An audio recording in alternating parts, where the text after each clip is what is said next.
Coaches, you brought some new guys in, replacing a lot of starts from last year and great careers on the offense and the defensive side. What position areas and position groups are you seeing coming along with some of the new guys that are going to become that next wave of really top Eagles? Great. I would say that, defensively, we've really just been at such a high standard for really, I feel like the past, two, even more seasons than that. But I know the last two we've been practicing or playing at a really high level, and those expectations are the same. And really, what's got to happen is the next guy's got to stand up and replace that Tanner, and got to replace that Lobo, and replace that Nate Dax. And with those three, we had an all-conference player at every level, and then we had Jadon Bowen at corner, who was also all-conference. Really, I think that our scheme and the way Coach Sassy calls plays, it really utilizes our guys, and our guys are going to have that opportunity today. It was Roger that got the pick six, so that was a big play for us. One of those big plays we had last season. Offensively, I think that a group that I'm really optimistic about, a group that is getting better, is our O-line. And I thought last year we took a step where we were becoming a better O-line in the conference, and we had a bunch of young players, and it's their time. It's their time to develop. It's their time to be the next good offensive lineman to come play here.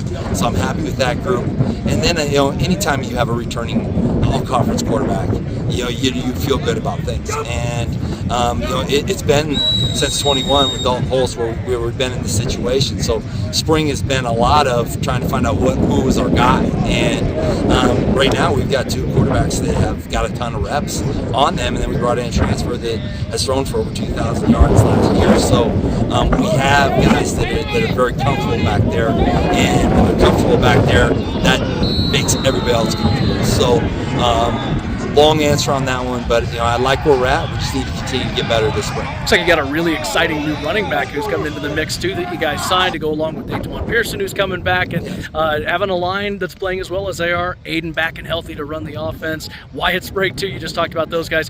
Talk about the new running back, how he's going to fit in, and what have you seen out of him in practice? I think that running back wise, Pearson,